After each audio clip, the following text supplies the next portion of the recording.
যে মুসলমান আজকে দিবস পালন করে, এই ছেলেরা 31st নাইট পালন করেনি।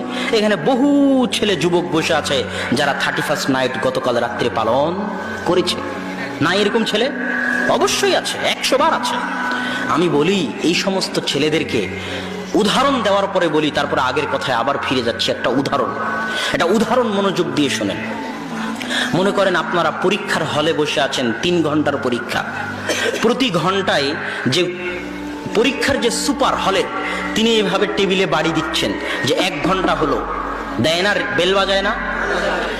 তো যখন 1 ঘন্টার বেল বাজালো তখন সব ছেলেপেলে ঘড়ির দিকে তাকিয়ে, প্রশ্নের দিকে তাকিয়ে আবার তাড়াহুড়া করে লেখা শুরু করতেছে। কপালের ঘাম ঘেমে যাচ্ছে যে সময় শেষ হয়ে আসতেছে, কখন লেখা শেষ করব। ওদের মধ্যে একটা ছেলে বেলের আওয়াজ শুনে আনন্দ করতেছে, উৎসব করতেছে, হাসাহাসি করতেছে। দ্বিতীয় ঘন্টা যখন হলো তখন অন্য ছেলেদের চিন্তা আরো বেড়ে গেছে, আর ওই ছেলে আরো খুশি হচ্ছে।